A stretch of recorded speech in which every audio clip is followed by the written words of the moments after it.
Il existe une douleur qui ne crie pas, qui ne saigne pas, mais qui dévore l'âme de l'intérieur. C'est la douleur d'une mère qui doit choisir entre regarder sa fille mourir de faim dans ses bras ou la confier pour toujours à un inconnu. Aujourd'hui, je vais vous raconter une histoire vraie qui s'est déroulée dans les rues poussiéreuses de Dakar, au Sénégal, une histoire qui vous fera remettre en question tout ce que vous croyez sur l'amour, le sacrifice et les efforts qu'une mère est prête à faire pour sauver son enfant.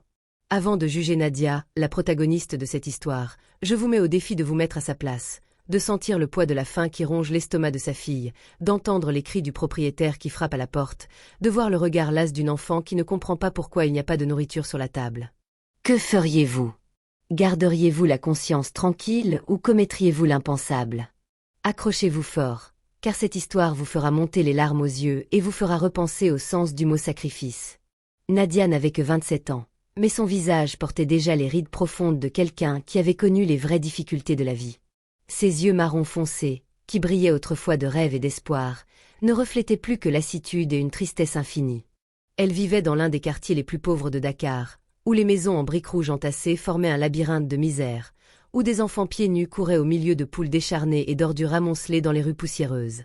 La maison de Nadia était une simple structure aux murs fissurés, un toit en tôle rouillée qui craquait au vent et ruisselait sous la pluie, et un sol en ciment froid où elle dormait avec sa fille Malia sur un matelas fin et rafistolé.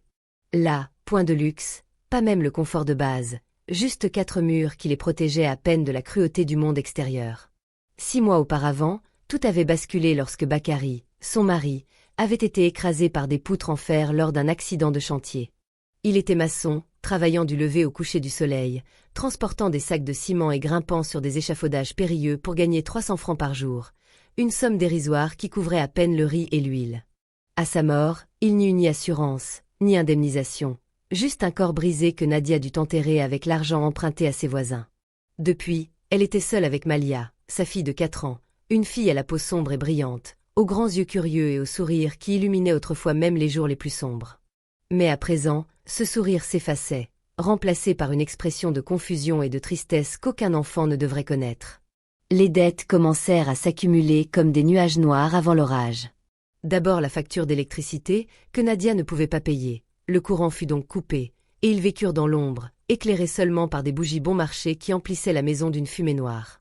Puis vint la facture d'eau, et Nadia dut parcourir 3 pâtés de maison à pied, portant de l'ours provenant d'un puits commun, les balançant sur sa tête tout en tenant la main de Malia. Le pire, c'était le loyer. Monsieur Fofana, le propriétaire, était un homme corpulent d'âge mûr, au ventre proéminent qui étirait sa chemise à fleurs, aux dents tachées de colle de noix, et au regard cruel qui se plaisait à humilier les pauvres locataires. Il frappait à la porte tous les jours, toujours à la même heure, toujours avec les mêmes menaces venimeuses qui résonnaient dans tout le quartier. « Nadia, où est mon argent? Tu crois pouvoir vivre gratuitement? Tu me dois 150 000 francs CFA. 3 jours, tu m'as entendu? 3 jours, où toi et ton gamin allaient dormir dans la rue avec les rats. » Et il cracha par terre avant de s'éloigner, laissant Nadia tremblante de peur et de honte tandis que ses voisins la regardaient par leurs fenêtres, certains avec pitié, d'autres avec indifférence, trop habitués à la souffrance des autres pour s'en soucier. Nadia essayait tout pour gagner de l'argent. Elle lavait le linge de familles aisées, frottant des tissus épais dans une vieille bassine jusqu'à ce que ses mains soient rouges et gercées, mais ne gagnait que 500 francs par jour lorsqu'elle trouvait du travail. Elle vendait ses bijoux de mariage, de simples boucles d'oreilles en or que Bakary lui avait offertes avec tant de fierté, mais recevait une somme dérisoire car leur était de mauvaise qualité. Elle mendiait auprès de parents éloignés pour obtenir des prêts, mais tous fermaient leurs portes, prétextant qu'ils étaient eux aussi en difficulté. Chaque jour qui passait, la situation devenait plus désespérée, et le pire était de voir Malia dépérir sous ses yeux. Un matin, alors que le soleil était encore bas, teignant le ciel d'orange et de rose, Nadia ouvrit le placard de la cuisine et sentit son cœur se serrer. Il n'y avait rien, absolument rien, à part un sac de riz vide et une boîte de conserve rouillée vide. Elle vérifia ses économies, les pièces qu'elle gardait dans un tissu noué, et compta, 2000 francs CFA, l'équivalent de 3 $, ne suffisait même pas à acheter 1 kilo de riz. Ses mains tremblèrent en entendant la voix douce de Malia derrière elle. « Maman, j'ai faim. » La petite fille était debout, vêtue d'une robe jaune délavée, déjà trop petite, ses jambes maigres comme des cure-dents, le ventre gonflé par la malnutrition chronique. Nadia s'agenouilla et serra sa fille fort contre elle, sentant les os saillants sous sa peau chaude, et des larmes coulèrent sans retenue. « Je sais, mon amour, je sais.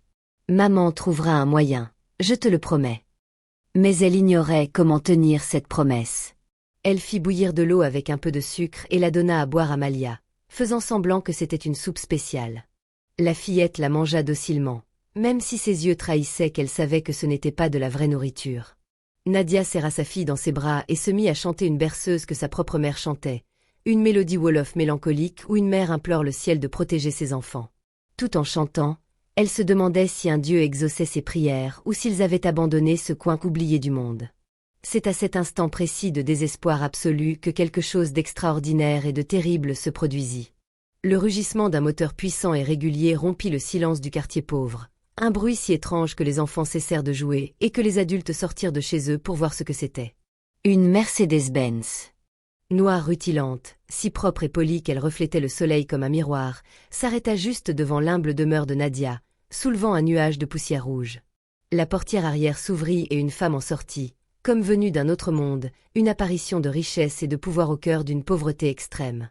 Elle s'appelait Madame Saran Traoré, et elle était connue dans tout Dakar comme une femme d'affaires impitoyable qui avait bâti un empire d'import-export, possédant des boutiques de luxe, des restaurants élégants et des propriétés à travers la ville. Elle avait environ 45 ans, une peau noire impeccable, brillante comme de l'ébène poli, ses cheveux tressés en un chignon sophistiqué avec des extensions coûteuses, et elle portait un boubou de soie violet brodé de fil d'or qui coûtait plus cher que ce que Nadia gagnerait en 10 ans.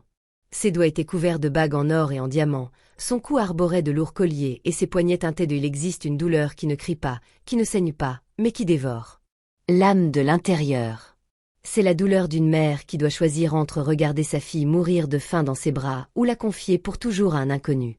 Aujourd'hui, je vais vous raconter une histoire vraie qui s'est déroulée dans les rues poussiéreuses de Dakar, au Sénégal, une histoire qui vous fera remettre en question tout ce que vous croyez sur l'amour, le sacrifice et les efforts qu'une mère est prête à faire pour sauver son enfant.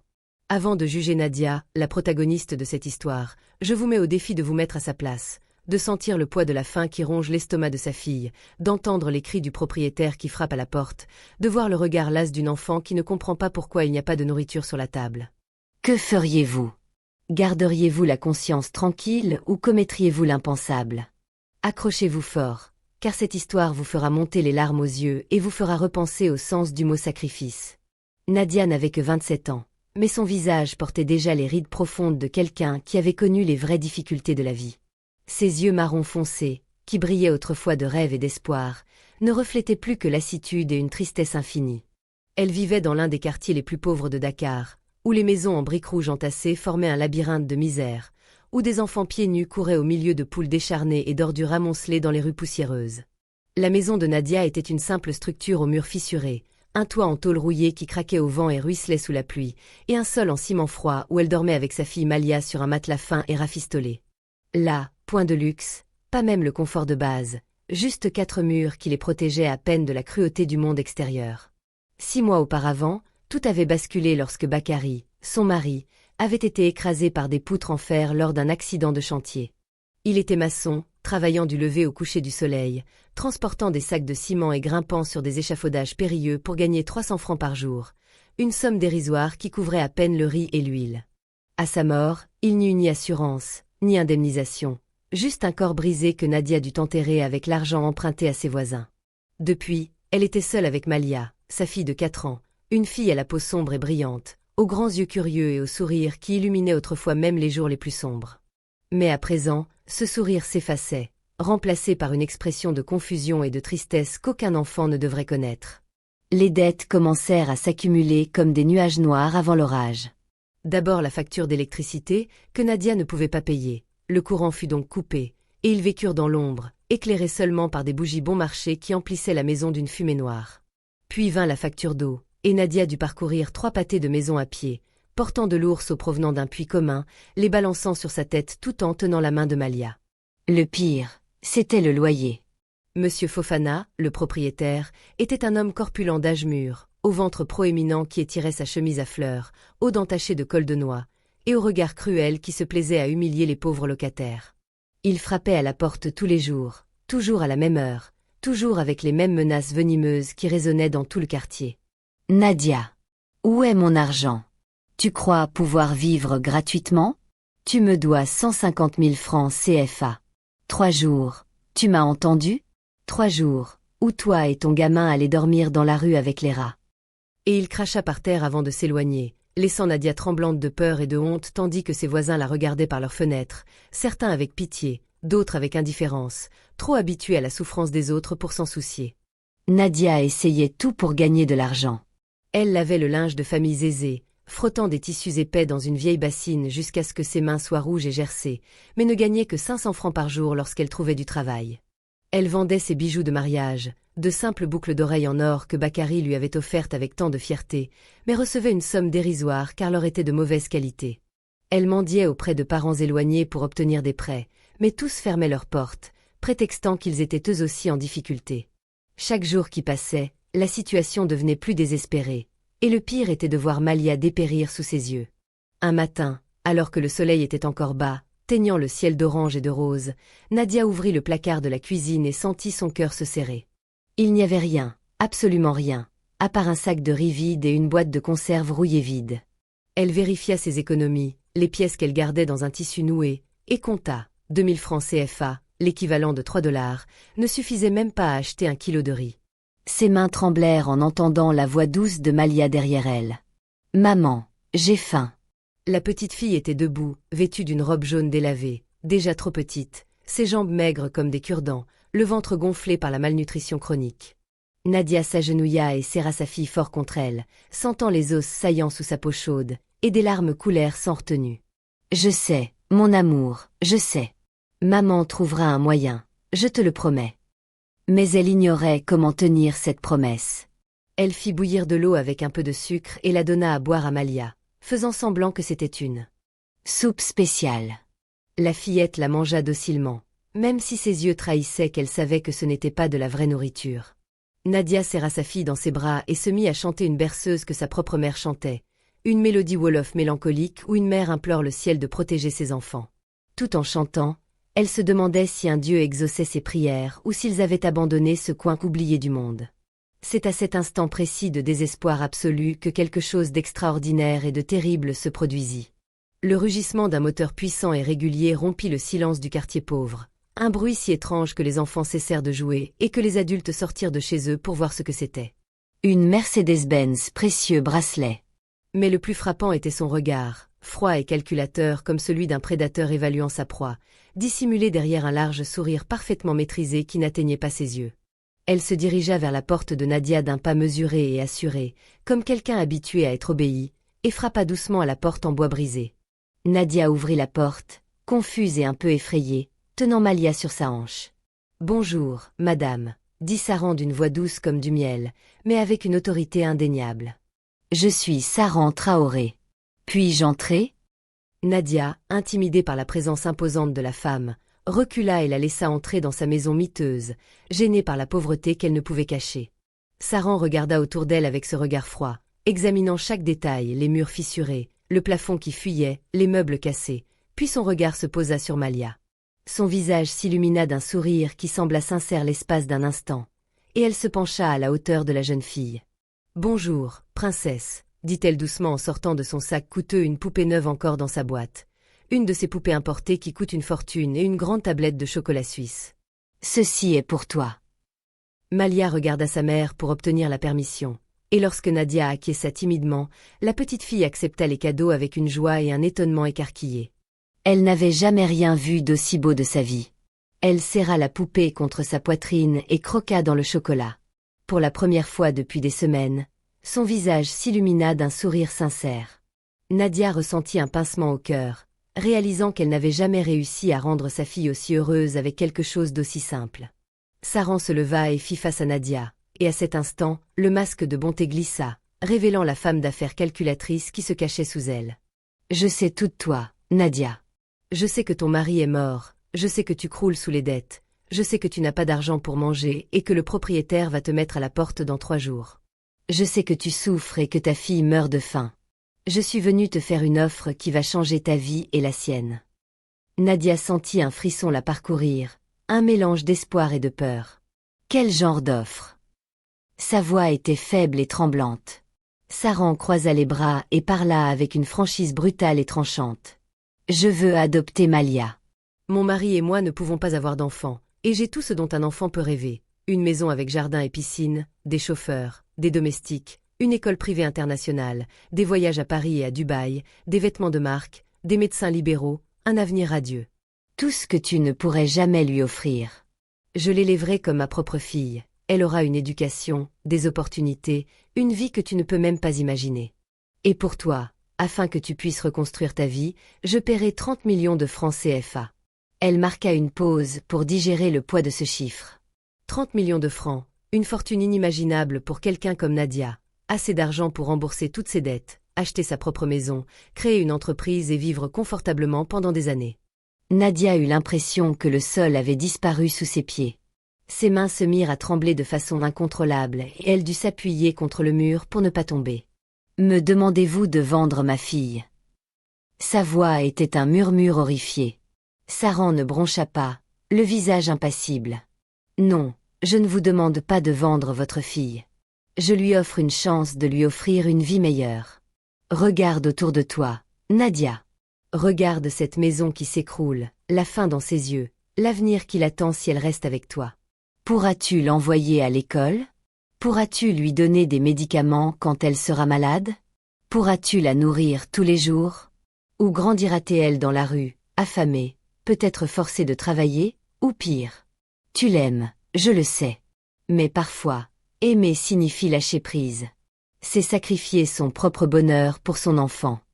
Chaque mot était comme un coup de poignard dans le cœur de Nadia, car au fond d'elle-même, elle savait qu'il y avait du vrai dans ces paroles cruelles. Elle regarda Malia, qui jouait innocemment avec sa nouvelle poupée dans un coin, inconsciente de la conversation qui allait décider de son sort. Elle est tout ce qui me reste de Bakary, ma raison de vivre, mon seul trésor au monde, pleurait Nadia à pleines larmes, les larmes aux yeux. Comment peux-tu me demander ça? Soupira Saran, sa voix s'adoucissant, presque maternelle. Je sais que c'est dur, mais tu dois penser à elle, pas à toi.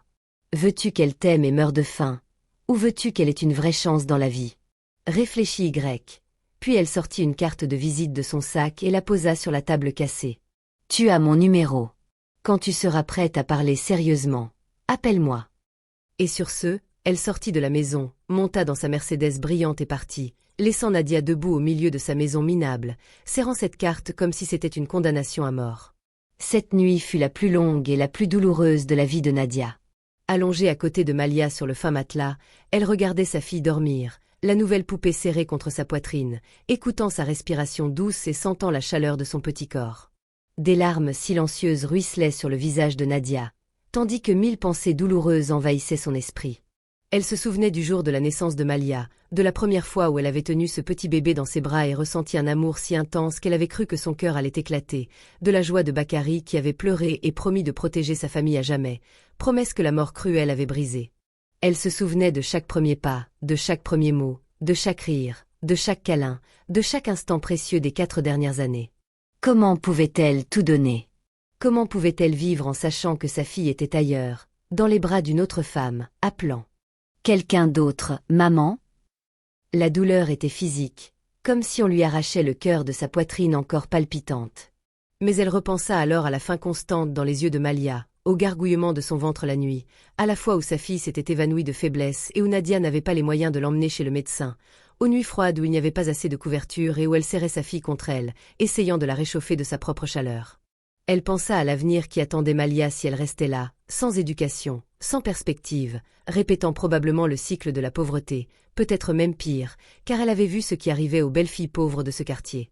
Son amour égoïste était-il suffisant? Serrer Malia contre elle, la regarder souffrir, était-ce vraiment de l'amour? Ou le véritable amour avait-il le courage de la laisser partir là, où elle aurait tout ce qu'elle méritait? Nadia pleura jusqu'à n'en plus pouvoir, pria Bakary au ciel pour qu'il la guide, implora Allah pour qu'il lui donne la force, mais le silence fut sa seule réponse. Le lendemain, à 10 heures du matin, Monsieur Fofana arriva, mais cette fois, il n'était pas seul. Il amenait 2 hommes costauds et musclés, visiblement rompus aux basses besognes, et frappa à la porte avec une telle force qu'on aurait dit qu'elle allait la faire tomber. « Nadia, c'est fini. Ton heure est venue. Soit tu me paies maintenant, soit je te jette à la rue. » Nadia ouvrit, tandis que Malia se cachait derrière ses jambes, terrifiée. « S'il vous plaît, monsieur Fofana, encore une semaine, je vous en prie, je vous donnerai l'argent, promis. » Mais Fofana cracha par terre et fit signe à ses hommes de main. J'ai entendu cette histoire 1000 fois. Sortez leurs affaires d'ici. Les hommes entrèrent brutalement dans la maison et commencèrent à jeter les rares affaires de Nadia dans la rue. Le vieux matelas, les casseroles cassées, les vêtements déchirés, tout fut jeté en poussière tandis que les voisins se rassemblaient pour assister à ce spectacle d'humiliation publique. Nadia tomba à genoux, serrant les jambes de Fofana, suppliant, la dignité brisée. S'il vous plaît, nous avons un enfant, où allons-nous dormir? Ayez pitié. Mais l'homme se contenta d'un rire cruel et la repoussa. J'aurais dû y penser avant. Ce n'est pas mon problème. Malia pleurait maintenant, effrayée et confuse, et Nadia la prit dans ses bras, essayant de la réconforter tandis qu'elle regardait tout ce qu'il possédait être jeté à la rue comme des ordures. C'est à cet instant précis d'horreur absolue que la Mercedes noire réapparut, comme si Saran avait attendu ce moment, comme s'il avait tout orchestré. Elle sortit de la voiture avec la même élégance imposante, marcha calmement vers Fofana et, sans un mot, sortit une liasse de billets de son précieux sac à main et compta 150 000 francs dans sa main. La dette est payée. Remboursez tout. Maintenant. Sa voix était d'une autorité indiscutable. Fofana, surpris mais ravi de l'argent inattendu, fit un signe de tête à ses hommes, et ils commencèrent à ranger les choses. Saran se tourna vers Nadia, toujours agenouillée dans la poussière, tenant Malia dans ses bras, et lui tendit la main pour l'aider à se relever. Tu vois? Je suis la seule à pouvoir les sauver. Je suis la seule à avoir le pouvoir de changer les choses. À cet instant, Nadia ressentit le poids écrasant de la dette et de la dépendance, se sentant prise dans un piège dont elle ne pourrait s'échapper. Quelques jours tendus passèrent, Nadia vivant dans un état d'anxiété constant, évitant la carte de Saran sur son bureau, mais incapable de la jeter. Elle essaya de trouver du travail, de demander de l'aide, mais toutes les portes étaient fermées. Et puis, comme si l'univers conspirait pour la forcer à prendre une décision, son pire cauchemar se réalisa. Une nuit, Malia se mit à pleurer, prétextant un mal de tête. Nadia toucha son front et sentit la chaleur brûlante d'une forte fièvre. La température de la fillette monta rapidement, son petit corps tremblait de violents frissons, ses yeux devinrent vitreux. Nadia trempa des lingettes dans de l'eau froide et les plaça sur le front de sa fille, mais la fièvre ne baissa pas. Au contraire, elle continua à grimper dangereusement. À minuit, Malia délirait, marmonnant des bêtises, et Nadia paniquait. Elle enveloppa sa fille dans une fine couverture, la souleva malgré son poids plume et courut dans les rues sombres de Dakar jusqu'à l'hôpital public le plus proche, ses pieds nus ensanglantant l'asphalte rugueux. Lorsqu'elle arriva aux urgences, titubant à travers la porte, sa fille inconsciente dans les bras, une infirmière au visage fatigué et à l'air indifférent lui barra le passage. « Avez-vous de l'argent » fut sa première question, sans même regarder l'enfant mourante. « Non, mais s'il vous plaît, elle est très malade, elle a besoin d'un médecin immédiatement » supplia Nadia, entre deux sanglots désespérés. L'infirmière croisa les bras. Pas d'argent, pas de soins. C'est la politique. Allez à la clinique gratuite à l'autre bout de la ville.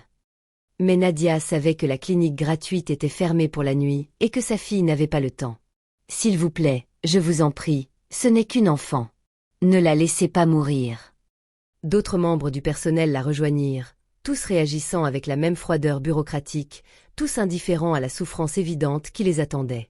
Nadia fut poussée dehors et s'assit sur les marches de béton froides de l'hôpital, tenant Malia dans ses bras, qui s'affaiblissait de plus en plus, son petit corps brûlant de fièvre, sa respiration superficielle et irrégulière. « Maman, j'ai peur » murmura la petite fille, sa voix si faible qu'elle était à peine audible, et Nadia eut l'impression de mourir avec elle.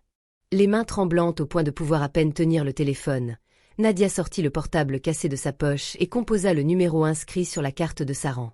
L'appel fut répondu à la deuxième sonnerie. « Allô » La voix de Saran était calme, comme si elle avait attendu. « Ma fille, elle est mourante, s'il vous plaît. » Nadia ne parvenait même pas à former des phrases complètes entre ses sanglots. « Où êtes-vous » demanda Saran, et lorsque Nadia lui donna le nom de l'hôpital, elle répondit simplement « Ne partez pas. » 20 minutes. Et elle raccrocha. Nadia attendit sur ses marches glacées pendant ce qui lui sembla une éternité, priant, suppliant la puissance supérieure qui l'écoutait de ne pas prendre sa fille, promettant n'importe quoi, si seulement Malia pouvait vivre. Lorsque la Mercedes noire apparut enfin, Nadia ressentit un tel soulagement qu'elle faillit s'évanouir. Saran sortit de la voiture, déjà en mouvement, vêtu d'une élégante robe de chambre comme s'il sortait du lit, mais son regard était vif et concentré. Elle ne dit rien, prit Malia des bras de Nadia et se précipita dans l'hôpital. L'infirmière qui avait repoussé Nadia se leva vivement en voyant Saran, la reconnaissant immédiatement. « Madame Traoré, comment pouvons-nous vous aider ?» Son ton était désormais respectueux et servile. Saran déposa Malia sur le comptoir et sortit une carte de crédit noir de son sac à main. « Cet enfant a besoin de soins immédiats. Appelez votre meilleur pédiatre, faites tous les examens nécessaires, une chambre individuelle, peu importe le prix. Tout de suite. » En quelques minutes, ce qui avait été impossible pour Nadia devint réalité. Malia fut amenée sur un brancard, entourée de médecins et d'infirmières, branchée à des moniteurs et des perfusions, recevant les soins dont sa vie dépendait. Nadia la suivit comme un fantôme, autorisée à entrer uniquement parce que Saran lui avait donné son accord d'un hochement de tête. De son coin, elle observait sa fille sauvée par le pouvoir de l'argent, par le pouvoir que cette femme avait et qu'elle n'aurait jamais. Quelques heures plus tard, lorsque Malia fut enfin stabilisée, dormant paisiblement dans un lit d'hôpital propre et confortable, sous traitement coûteux et avec une température revenue à la normale, Saran prit une chaise près de Nadia, assise par terre contre le mur, épuisée et traumatisée. « Tu as vu ce qui s'est passé ici ce soir » dit Saran calmement, sans jugement, se contentant d'énoncer les faits. « Quand tu as demandé de l'aide, ils t'ont rejeté et étaient prêts à laisser ta fille mourir sur le pas de ta porte. Quand j'ai demandé de l'aide, ils se sont précipités pour t'aider, car ils savaient que j'avais de l'argent et de l'influence. C'est ainsi que le monde fonctionne, Nadia. Ce n'est pas juste, mais c'est la vérité. Tu es peut-être la mère la plus aimante du monde, mais l'amour ne paie pas les médecins. L'amour n'achète pas les médicaments. L'amour ne sauve pas des vies. » Elle marqua une pause, laissant ses paroles s'imprégner. Si Malia était légalement ma fille, cela ne serait jamais arrivé. Elle n'aurait jamais frôlé la mort. Elle aurait eu les meilleurs médecins, les meilleures écoles, les meilleures opportunités. Tout ce que tu veux lui donner sans pouvoir le faire. Réfléchis Y. Demande-toi si ta fierté vaut plus que sa vie. Nadia ne put répondre, fixant Malia qui dormait paisiblement, et sentit son cœur se briser en 1000 morceaux irréparables. Elle passa la nuit entière là, assise par terre, à observer chaque respiration de sa fille, à mémoriser chaque détail de son visage, sachant au fond d'elle qu'une décision impossible lui était imposée, qu'il n'y avait aucune issue, que le monde avait conspiré pour lui prendre la seule chose qu'elle aimait. Lorsque le soleil se leva le lendemain, teintant le ciel de Dakar de couleurs flamboyantes, Nadia savait ce qu'elle devait faire. Ses yeux étaient secs, car il n'y avait plus de larmes à verser, son cœur engourdi, car la douleur était devenue trop intense. Elle se releva péniblement, le corps douloureux d'être resté dans la même position toute la nuit, et se dirigea vers Saran, confortablement installé dans un fauteuil, lisant le journal et buvant le café qu'elle avait commandé. « J'accepte ton offre », dit Nadia d'une voix vide et mécanique qu'elle ne reconnut pas comme la sienne. « Mais tu dois me promettre 2 choses. Promets-moi de l'aimer comme ta propre fille. Promets-moi de lui donner tout ce dont elle a besoin et tout ce qu'elle mérite. Promets-lui qu'elle ne connaîtra jamais la faim, ni la douleur, ni les souffrances qu'elle a endurées avec moi. » Saran posa le journal et regarda Nadia dans les yeux avec une intensité perçante. « Je te promets tout ça. Elle aura la meilleure vie possible, tu as ma parole. Mais il y a une condition que tu dois comprendre et accepter. » Elle se leva et se retrouva face à Nadia. « Pour que ça marche, pour que Malia s'adapte pleinement à sa nouvelle vie sans traumatisme ni confusion, il faut que tu disparaisses complètement de sa vie. Plus de visites, plus d'appels, plus de lettres. Une rupture nette. Elle est assez jeune pour oublier et s'adapter, mais seulement si tu cesses de la perturber. C'est un sacrifice total. Es-tu prête pour ça ? » La question flottait dans l'air lourd entre elles, et Nadia avait l'impression de mourir intérieurement, comme si chaque cellule de son corps hurlait d'agonie. Mais elle regarda Malia dormir paisiblement dans son lit, vivante grâce à l'argent de Saran, et hocha lentement la tête. « Oui, je suis prête. Pour sa vie, je renoncerai à mon propre bonheur.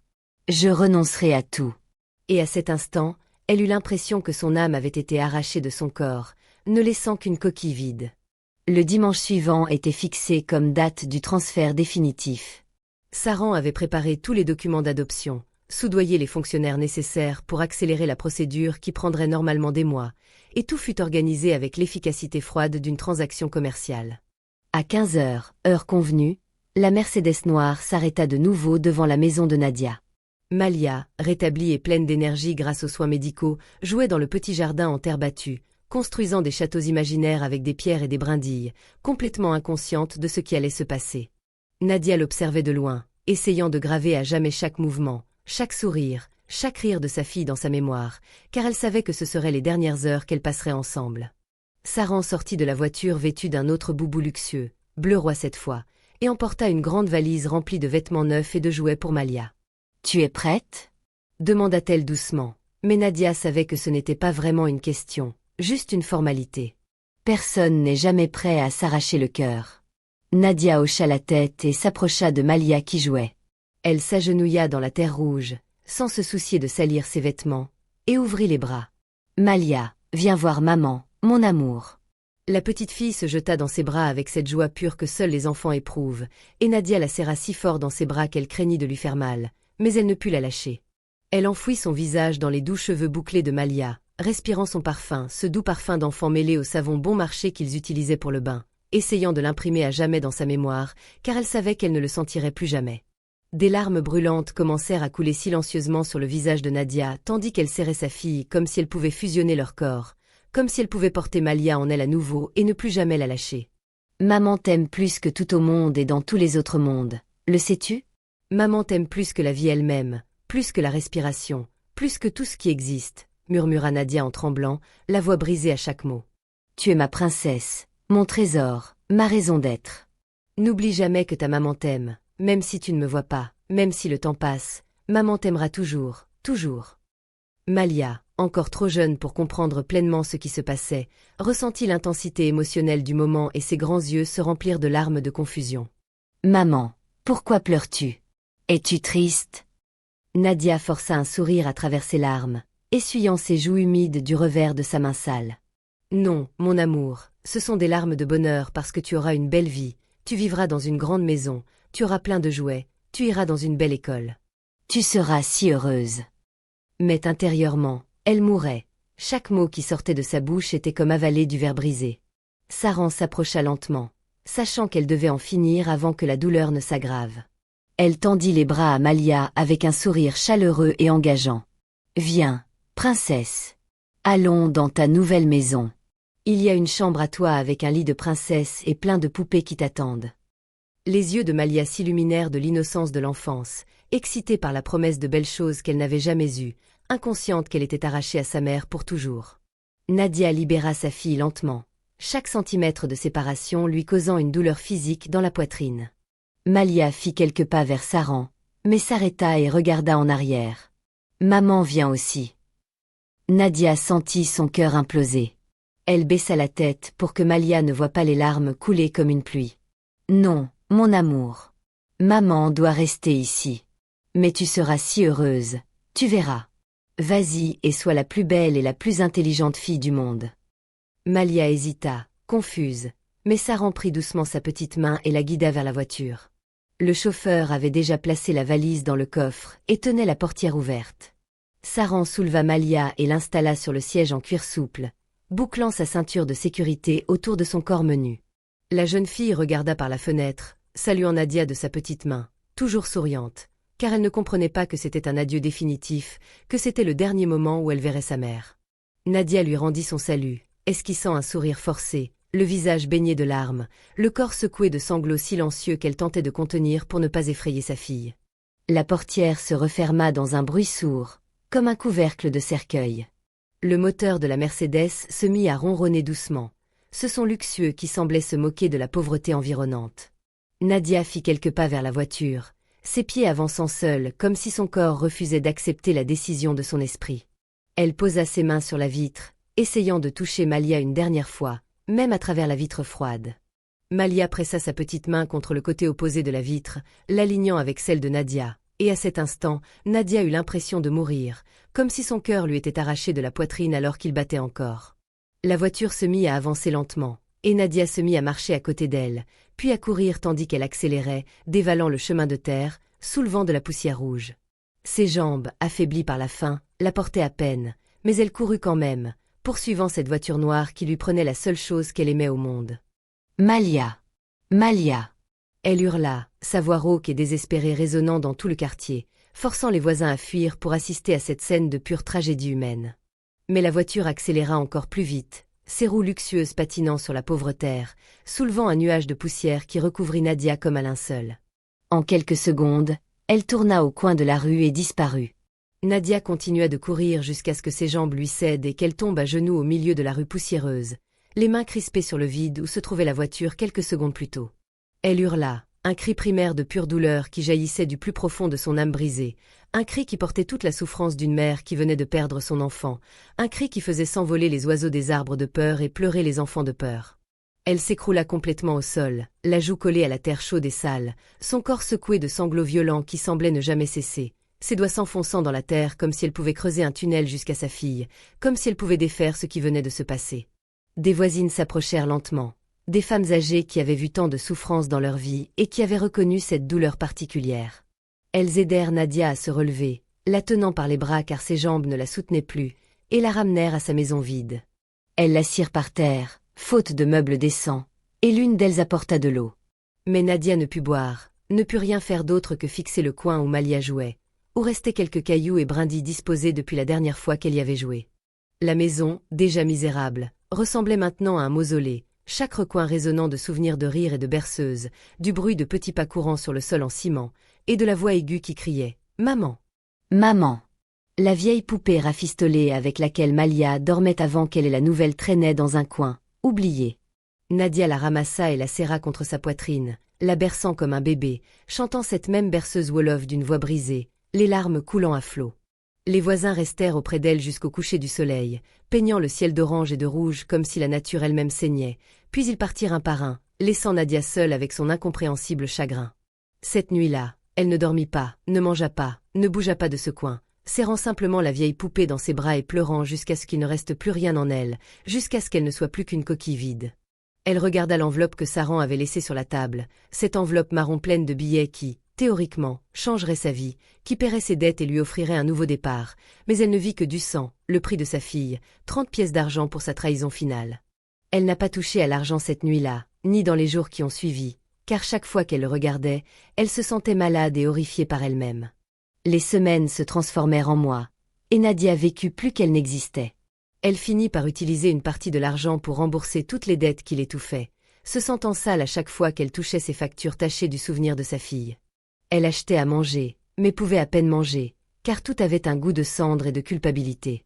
Elle essayait de travailler, acceptant n'importe quel travail, mais elle se retrouvait toujours figée au milieu d'une tâche, le regard perdu dans le vide, pensant à Malia, se demandant ce qu'elle faisait à cet instant précis, si elle était heureuse, si elle mangeait bien, si elle dormait dans un lit douillet, si elle se souvenait encore du visage de sa mère ou si ce souvenir avait déjà commencé à s'évanouir comme de la fumée. Elle arpentait souvent les rues de Dakar, fixant chaque Mercedes noire qui passait, son cœur bondissant à chaque fois qu'elle croisait une fille de l'âge de Malia, la poursuivant avec un espoir fou pour finalement découvrir qu'il s'agissait d'une autre enfant, d'un autre visage qui n'était pas le sien.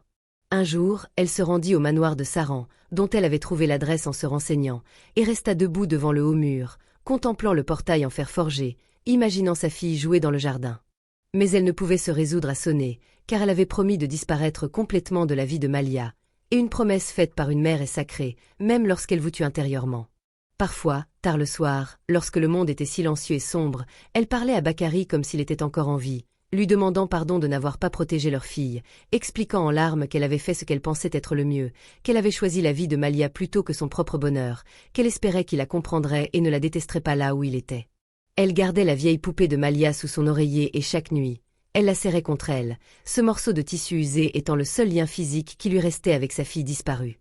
Et ainsi, jour après jour, elle continua, portant un poids invisible mais écrasant de regrets, d'amour et de douleur qui ne guériraient jamais complètement. Elle survécut, car c'est ce que font les mères. Elles survivent même quand tout en elles est mort. Mais une part essentielle de Nadia s'éteignit ce dimanche de septembre, lorsqu'elle vit cette voiture noire disparaître au coin d'une rue poussiéreuse. Elle avait accompli ce qu'elle croyait être le plus grand acte d'amour qu'une mère puisse accomplir, sacrifier son propre bonheur, son âme, pour donner à sa fille une chance d'avoir une vie meilleure. Mais le prix était trop élevé pour un être humain. Elle avait sauvé sa fille de la faim et de la pauvreté, mais ce faisant, elle s'était perdue. Et chaque nuit, lorsque le vent soufflait dans les rues de Dakar, si l'on tendait l'oreille, on entendait un doux murmure qui ressemblait au cœur brisé d'une mère, répétant sans cesse les mêmes mots qu'elle avait murmurés dans sa dernière étreinte. « Je t'aime plus que ma propre vie, ma fille. Pardonne-moi. Pardonne-moi. Pardonne-moi. » Et voici la question que cette histoire nous pose, celle qui vous hantera longtemps après avoir entendu ces mots. A-t-elle fait le bon choix? Existe-t-il seulement un bon choix dans une situation aussi impossible? Quand le monde complote pour vous arracher la seule chose que vous aimez, quand la pauvreté vous force à prendre des décisions qu'aucun être humain ne devrait avoir à prendre, quand vous devez choisir entre l'amour égoïste de garder votre enfant près de vous malgré sa souffrance, ou l'amour sacrificiel de le laisser partir pour lui donner une meilleure chance, que choisiriez-vous? Nadia a choisi ce qu'elle croyait être le mieux pour Malia, mais elle l'a payé de son âme. Elle est devenue un fantôme errant dans les rues de Dakar, vivante sans être vivante, respirant sans ressentir autre chose que la douleur. Et quelque part dans cette même ville, dans une luxueuse demeure derrière de hauts murs, une fillette de 5 ans jouait avec des jouets coûteux, mangeait abondamment et dormait dans un lit douillet, complètement inconsciente du sacrifice de sa mère biologique, oubliant peu à peu le visage de la femme qu'il aimait suffisamment pour la laisser partir. C'est la cruelle réalité de millions de mères à travers le monde qui vivent dans l'extrême pauvreté, contraintes de faire des choix impossibles qui détruisent leur vie. Voici l'histoire de Nadia, une histoire d'amour si profonde qu'elle a tourné à la tragédie, un rappel brutal que parfois le plus grand amour exige le plus grand sacrifice, et que ce sacrifice peut coûter non seulement votre bonheur, mais aussi votre humanité. Puisse cette histoire vous aider à apprécier ce que vous avez, à aider ceux que vous pouvez, et à ne jamais juger quelqu'un avant d'avoir été à sa place, d'avoir ressenti la même faim qu'elle, d'avoir tenu son enfant mourant dans vos bras, sachant que vous ne pouviez pas le sauver. Car c'est seulement alors que vous comprendrez pourquoi Nadia a agi ainsi. Et alors seulement vous saurez qu'il n'y a pas de jugement possible pour une douleur aussi profonde.